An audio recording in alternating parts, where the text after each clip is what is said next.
વાત કરતો પાર્વતીજી વિષ્ણુ ભગવાનનો બંગલો જોઈ આવ્યા, લક્ષ્મીજીને બેહી આવ્યા, એટલે શંકરને કીધું કે આપણે બંગલો કરો. જોજો હું દાતારીની વાત કરું છું ટૂંકમાં. બનાવ્યો બંગલો, ભાઈ જાળાલાલ કરતો, ખુદ બ્રહ્માને બોલાવ્યા, એવી રચના કરીને લંકા છે ને, લંકા એ રાવણની નહોતી, શંકરે પોતાને રહેવા માટે બનાવી હતી. રાવણના બાપુજી વાસ્તુ લેવા આવ્યા હતા, એનું નામ હતું વિશ્વેશ્વરા પંડિત. અને વાસ્તુ લીધા પછી બ્રાહ્મણને કંઈક આપવું પડે ને, દક્ષિણા.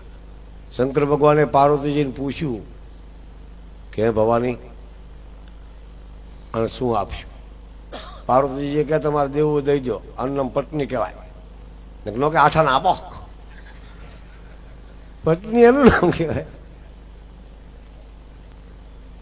પત્ની, ધર્મપત્ની જુદા જુદા નામ છે.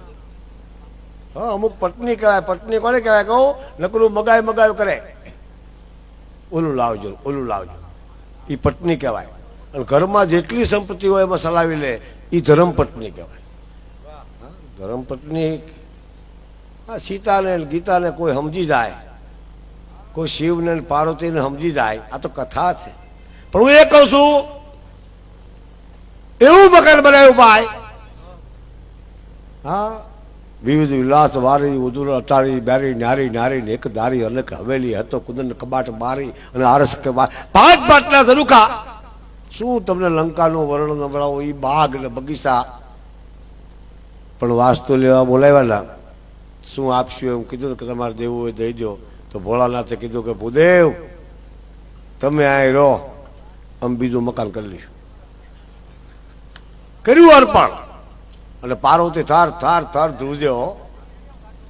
અને ભૂદેવ બહુ જબરદસ્ત. મહાદેવને કે મહાદેવ અમને કોઈ ન રહેવા દે, બ્રાહ્મણ પાસે આવું ન રહેવા દે. કેટલા રાજાઓ ફરતા હશે, નકરું હોનું કે લાય લખી દઉં લાય. અને શિવે દસ્તાવેજ કરી દીધો. મને એવું લખ્યું છે માલપા કે 21 પેઢી હતી તારા વંશના જ રાજ કરે. એમાં રાવણનો મગજ બગડ્યો હતો. એનો દસ્તાવેજ ઘરમાં હતો ને, એ રામે ફાડી નાખ્યો.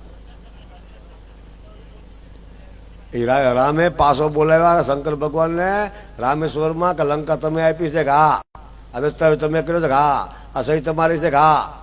તો કે વિભીષણના વૈષ્ણવ છે, એને બદલાવો છે, અમારે લઈને જ લેવું, ભલે એને ભાઈને દો, બાકી આ તો નહીં. એમ કરીને રાવણને માર્યો છે, પાડી દીધો. પણ લંકા તો એની હતી, કોની? શિવની. અને પાર્વતી થાર થાર ધૂજતા હતા. શું કામ? હજી મારો ગણપતિ આ આવ્યો નથી, હજી મારો કાર્તિક અહીંયા આવ્યો નથી, હજી આ લંકા મેં મારી બહેનોને બતાવ્યું નથી, અહીંયા લક્ષ્મી આવી નથી. તો પછી બસ લઈ જશે. પતિ આપ્યો એટલે લાત પડાય નહીં, પણ દાંત કકડાવીને બોલી હતી પાર્વતી મનમાં મનમાં કે પંડિત લંકા લેવી તો લઈ જા, બાકી ભડકે ન બાળું તો હું પાર્વતી. એ લંકાને ભડકે બાળી છે. બાળા પાદિશા હઠાળા દધી કાળા, ખુદ બંકા ધોરાળા તેજાળા ભાળી ગજાળા ભુજાળ, હનુમાનજીને મોકલી નાખી લંકા હળગાવી નાખી. હે, રામાયણની સર્જકમાં ભવાની છે. એ તો હારો વર્ગ છે એટલે રામાયણની વાત કરું. મોરારી બાપુને હમણાં એક ભાઈ પૂછ્યું હતું કે બાપુ રામ ને રાવણ લડ્યા, એમાં રામ રાક્ષસ કે રાવણ? મોરારી બાપુ કે રાક્ષસ હું. કે મેં તને કથા સાંભળાવી.